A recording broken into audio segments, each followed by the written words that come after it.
आज हम लोग नेत्र के बारे में पढ़ेंगे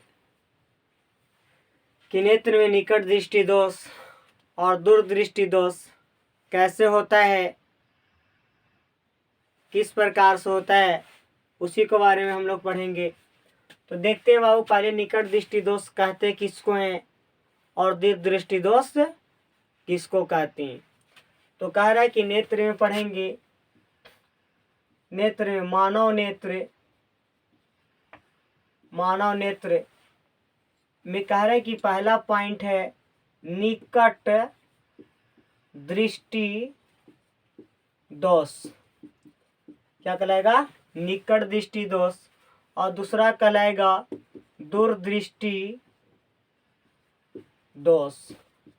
यानी कहने का मतलब कि आंख में किसी प्रकार का अगर त्रुटि हो जाए उसको हम दृष्टि दोष कहते हैं। आंख में किसी प्रकार का दोष उत्पन्न हो जाए उसे हम दृष्टि दोष कहते हैं। अगर निकट में हो तो निकट दृष्टि दोष, अगर दूर में हो तो दूरदृष्टि दोष कहते हैं।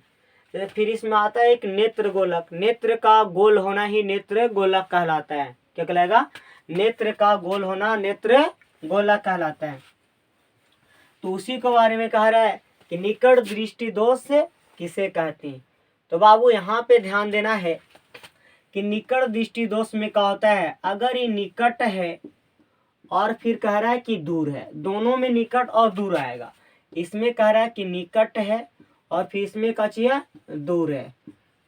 क्या है? दूर है। तो इसका डिफिनेशन हम लोग कैसे याद रखेंगे कि कह रहा है कि निकट दृष्टि दोष में कह रहा है कि जो परिभाषा है उसी से कह रहा है कि उसी से कह रहा है कि मिलता जुलता है। क्या? नाम से निकट दृष्टि दोष। निकट दृष्टि दोष कहने का मतलब होता है कि आपको दिमाग में ये चलना चाहिए कि जो दृष्टि दोष है, निकट है तो निकटे लोकेगा और अगर दूर है तो दूर ही लोकना चाहिए। क्या लोकना चाहिए? अगर निकट दृष्टि दोष है तो निकट की वस्तु दिखाई देना चाहिए और दूर दृष्टि दोष है तो दूर की वस्तु दिखाई देना चाहिए। क्या होना चाहिए? निकट दृष्टि दोष में अगर निकट दृष्टि दोष है तो जो दृष्टि दोष है वही वस्तु दिखता है, दूर दृष्टि दोष है तो दूर की वस्तु दिखाई देगा। क्या होगा? और यही दोनों से डिफिनेशन देना, एक निकट होता है और एक दूर होता है। एक निकट होता है और दूसरा दूर होता है। तो निकट दृष्टि दोष में कहता है कि वैसी दृष्टि दोष जिसमें निकट की वस्तु साफ साफ दिखाई देता है और दूर की वस्तु साफ साफ दिखाई नहीं देता है, उसे निकट दृष्टि दोष कहते हैं। क्या कहेंगे? कि वैसी दृष्टि दोष जिसमें निकट की वस्तु साफ साफ दिखाई देता है और दूर की वस्तु साफ साफ दिखाई नहीं देता, उसे आप निकट दृष्टि दोष कहते हैं। अब दूर दृष्टि दोष, वैसी दृष्टि दोष जिसमें दूर की वस्तु साफ साफ दिखाई देता है और निकट की वस्तु साफ साफ दिखाई नहीं देता, उसे निकट दृष्टि दोष कहते हैं। ये दूर दृष्टि दोष कहते हैं। क्या कहेंगे? वैसे दृष्टि दोष जिसमें दूर की वस्तु साफ साफ दिखाई देता है और निकट की वस्तु साफ साफ दिखाई नहीं देता, उसे निकट दृष्टि दोष कहते हैं।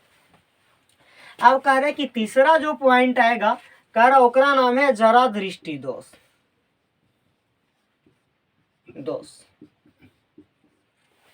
क्या कहेंगे?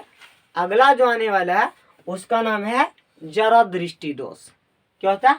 तो जरा दृष्टि दोष में होता है क्या बाबू, ये कह रहा है कि ज्यादा चांस जो होने की संभावना रहता है ये बूढ़े बुजुर्ग को होता है। क्या होता है? जब उम्र ढल जाता है। तो जरा दृष्टि दोष में होता है कि निकट का होता है और दूर, ये कह रहा है कि दोनों दिखाई नहीं देता। क्या करता है? कि वैसी दृष्टि दोष जिसमें न तो निकट की वस्तु दिखाई देता है न तो दूर की वस्तु दिखाई देता है, उसे हम जरा दृष्टि दोष कहते हैं। वैसी दृष्टि दोष जिसमें न तो निकट की वस्तु दिखाई देता है न तो दूर की वस्तु दिखाई देता है, उसे हम जरा दृष्टि दोष कहते हैं। इसमें हम बाइफोकल लेंस का प्रयोग करते हैं। बाइफोकल लेंस का प्रयोग करते हैं दूर करने के लिए,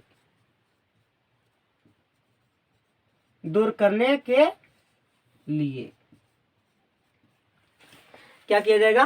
कि कह रहा है कि जरा दृष्टि दोष में न तो निकट की वस्तु साफ साफ दिखाई देता है, न तो दूर की वस्तु साफ साफ दिखाई देता है, उसे हम जरा दृष्टि दोष कहते हैं। इसमें बाई फोकल लेंस का उपयोग करते हैं।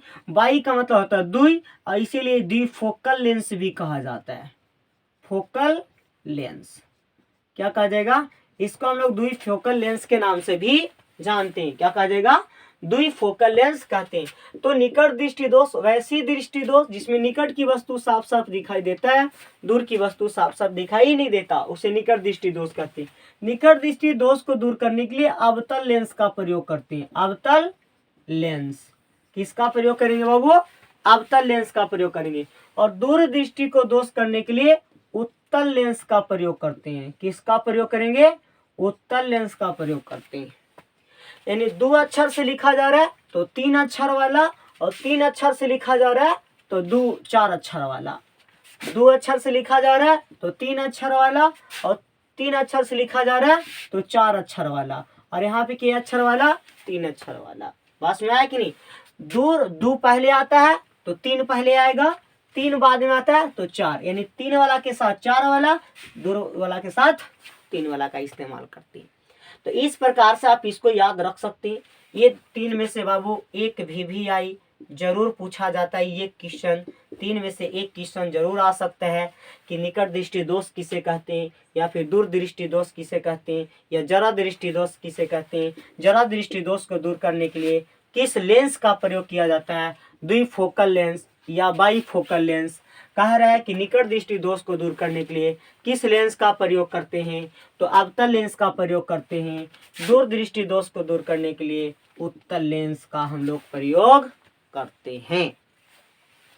अब सवाल उठता है कि निकट दृष्टि दोष में बना प्रतिबिंब रेटिना के आगे होता है कि पीछे। रेटिना के आगे होता है कि पीछे। दूर दृष्टि दोष में बना प्रतिबिंब रेटिना के आगे होता है या पीछे। इसको भी हम लोग जान लेते हैं कि रेटिना के आगे होता है या पीछे होता है। कर निकट दृष्टि दोष में और दूर दृष्टि दोष में आगे बनेगा प्रतिबिंब की पीछे बनेगा।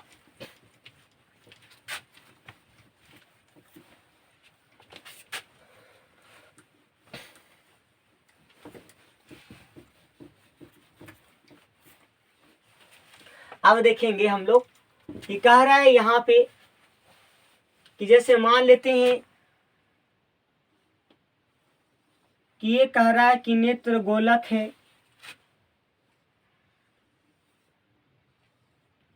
यहाँ पे रेटिना होता है, यहाँ पे रेटिना है, और यहाँ पे लेंस लगा हुआ है, और यहाँ पे जो ये लगा हुआ वो लेंस है।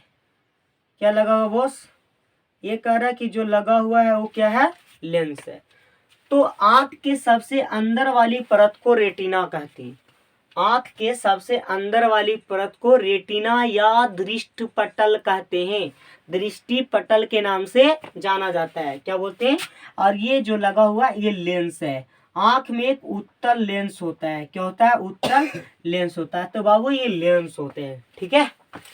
तो देखो जब कोई वस्तु अगर कह रहा है कि यहाँ पे अगर है, तो वस्तु को अगर यहाँ पे रखा जाए, क्या रखा जाए, यहाँ पे रखा जाए, या फिर यहाँ पे अगर हम लोग रखते हैं किसी भी वस्तु को, क्या करते हैं, तो प्रकाश की किरणें यहाँ से जाएगी। कहाँ से जाएगी, यहाँ से जाएगी। तो ये यहाँ बनने के बजाय ये प्रतिबिंब यहाँ कटेगा। कहाँ जाएगा, कह रहे कहाँ कट जाएगा, यहाँ। यानी रेटिना के कहाँ बनता है, आगे बन जाता है। क्या बनता है, रेटिना के आगे बनता है। तो बाबू जब रेटिना के जब आगे बनता है, जब यहाँ पे कट कर रहा है तो रेटिना के आगे बन रहा है, तो ये कह रहा है कि रेटिना से जब आगे आता है तो नेत्र के नजदीक आया कि दूर आया, नजदीक आया। तो नजदीक वाला वस्तु लोकेगा और इधर वाला वस्तु अब नहीं लोकेगा। यानी इधर वाला जो दूर वाला जो वस्तु हो जाएगा वो नहीं दिखता, निकट वाला दिखता है। तो यानी कहने का मतलब है कि निकट दृष्टि दोष जब होता है, निकट दृष्टि दोष अगर होता है तो रेटिना के आगे प्रतिबिंब, ये रेटिना के पीछे और ये रेटिना के आगे है।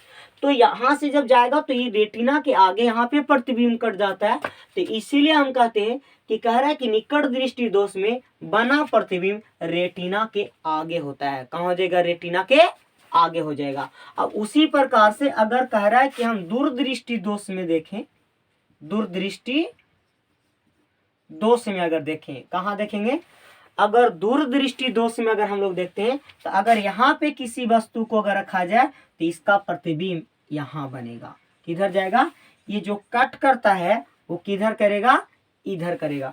यानी कहने का मतलब है कि रेटिना के आगे यहाँ है, कहाँ है, रेटिना का आगे यहाँ है, लेकिन प्रतिबिंब कहाँ बन रहा है, यहाँ बन रहा है, कहाँ बन रहा है, पीछे बन रहा है। तो इसीलिए कहा जाता है कि दूरदृष्टि दोष में कह रहा है कि दूर के वस्तु, अब इधर वाला वस्तु नहीं लोकेगा, अब उधर वाला वस्तु लोकेगा। तो इसीलिए कहते हैं कि रेटिना से दूर जा रहा है तो ये दूरदृष्टि यानी दूर की वस्तु लोकेगा। ये रेटिना के आगे है तो निकट की वस्तु दिखेगा, कह रहा दूर की वस्तु नहीं दिखेगा, और ये दूर की वस्तु दिखेगा, निकट की वस्तु नहीं दिखेगा। तो दूरदृष्टि दोष में दूर की वस्तु दिखाई देता, निकट की नहीं दिखाई देता। निकट दृष्टि दोष में निकट की दिखाई देता है और दूर की दिखाई नहीं देता।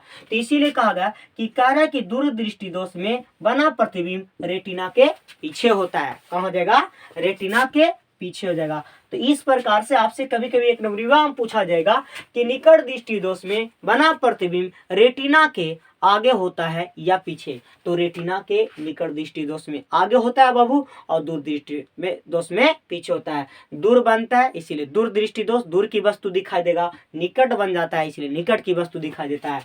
तो रेटिना पर बना कहता है कि निकट दृष्टि दोष में बना प्रतिबिंब कहाँ होता है, रेटिना के आगे। दूरदृष्टि दोष में बना प्रतिबिंब रेटिना के पीछे होता है, कहाँ हो जाएगा बाबू, कह रहा है कि पीछे होगा। तो इस प्रकार से यहाँ पे होता है। अब कह रहा है कि अगर रेटिना पर अगर कह रहा प्रतिबिंब अगर बन रहा है, क्यों रहा, रेटिना पर अगर किसी वस्तु का प्रतिबिंब बन रहा है तो उसका आंख खराब नहीं है। क्या है, उसका आंख खराब नहीं है। अगर आगे बन रही है पीछे बन रहा तो आंख खराब है। तो रेटिना पर बना, किसी भी वस्तु का प्रतिबिंब रेटिना पर बनता है, किसी भी वस्तु का प्रतिबिंब रेटिना पर बनता है, और रेटिना पर बना प्रतिबिंब वास्तविक होता है, वास्तविक होता है। कैसा होता है, रेटिना पर जो बना प्रतिबिंब होगा वास्तविक होता है। बना प्रतिबिंब, किसी वस्तु का प्रतिबिंब रेटिना पर बनता है, रेटिना पर बना प्रतिबिंब वास्तविक होता है। रेटिना पर बना प्रतिबिंब कैसा होता है बाबू, वास्तविक होता है, लेकिन उल्टा होता है, उल्टा होता है। क्या होता है, उल्टा होता है, लेकिन फिर भी हम लोग सीधा देखते हैं। वास्तविक प्रतिबिंब उल्टा होता है, रेटिना पर बना प्रतिबिंब वास्तविक होता है, वास्तविक प्रतिबिंब उल्टा होता है, लेकिन इसको मस्तिष्क सीधा करता है। कौन सीधा करता है, मस्तिष्क।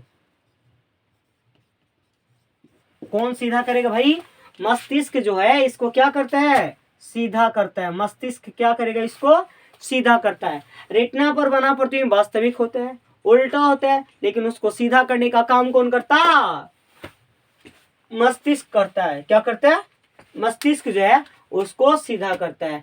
रेटिना पर प्रतिबिंब बनता है, वास्तविक बनता, उल्टा बनता है, मस्तिष्क उसको क्या करता है, सीधा करता है। दूरदृष्टि दोष में रेटिना के पीछे किसी वस्तु का प्रतिबिंब बनता है, और निकट दृष्टि दोष में रेटिना का आगे। निकट दृष्टि दोष में अवतल लेंस का प्रयोग करते हैं, दूरदृष्टि दोष में उत्तल लेंस का प्रयोग करते हैं। तो इस प्रकार से बाबू ये निकट दृष्टि दोष और दूरदृष्टि दोष को कह रहा है कि आप कर सकते हैं, निवारण भी कर सकते हैं। और कहाँ बनता है, रेटिना के आगे बनता है या पीछे बनता है, इसके बारे में भी आप जान सकते हैं। मनुष्य का देख लेते हैं कि मनुष्य का स्पष्ट न्यूनतम दूरी बाबू 25 सेंटीमीटर होता है। मनुष्य का स्पष्ट कहने का मतलब होता है कि सही ढंग से जान सकता, उसको पहचान सकता है। अगर कोई भी वस्तु को अगर 25 सेंटीमीटर पर अगर रखा जाए तो उसको सही ढंग से पढ़ सकता है। नहीं तो अगर ऐसे सटा ले तो सही ढंग से नहीं पढ़ सकता, अगर ऐसे सटा ले तो सही ढंग से नहीं पढ़ सकता है। क्योंकि इसलिए नहीं पढ़ सकता क्योंकि 25 सेंटीमीटर से उसकी दूरी कम जाएगी। जब तक ला 25 सेंटीमीटर पर नहीं रखा जाए तब तक ला वो वस्तु को स्पष्ट रूप से पढ़ा नहीं जा सकता, वो लिखावट को स्पष्ट रूप से नहीं पढ़ा जा सकता। तो यही कह रहा है कि मनुष्य का स्पष्ट न्यूनतम दूरी जो होगा वह 25 सेंटीमीटर होगा। क्या हो जाएगा? 25 सेंटीमीटर होगा। मनुष्य की स्पष्ट न्यूनतम दूरी 25 सेंटीमीटर होता है। तो मनुष्य का स्पष्ट न्यूनतम दूरी कहता है अधिकतम दूरी कितना होता है? मनुष्य का स्पष्ट कहता अधिकतम दूरी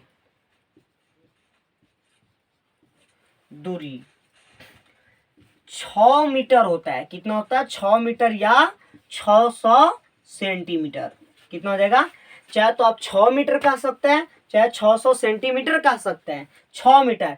अगर कहता मनुष्य का स्पष्ट अधिकतम दूरी कितना? 6 मीटर या 600 सेंटीमीटर। अगर कहता कि मनुष्य का अधिकतम दूरी कितना होता तब अनंत होता। अगर स्पष्ट नहीं लगाता तब कितना होता? अनंत है। लेकिन जब स्पष्ट कह दे तो 6 मीटर होगा या 600 सेंटीमीटर होगा। अगर स्पष्ट कहता है न्यूनतम दूरी तो 25 सेंटीमीटर होता है मनुष्य का।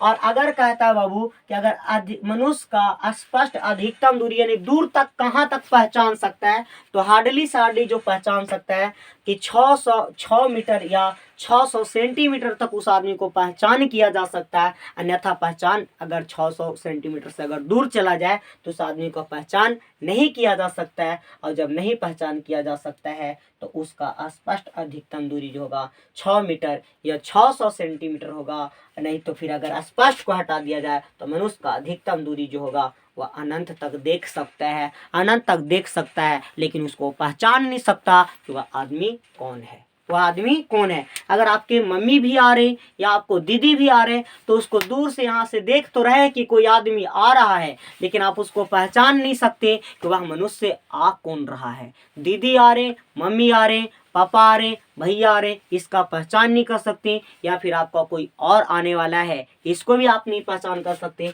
तो अधिक मनुष्य का स्पष्ट अधिकतम दूरी 6 मीटर या 600 सेंटीमीटर होता है। और फिर स्पष्ट अगर हटा दे तो अनंत हो जाएगा। और मनुष्य का स्पष्ट न्यूनतम दूरी 25 सेंटीमीटर का पुकारा जाता है, या 25 सेंटीमीटर तक किसी भी आदमी को पहचान सकते हैं।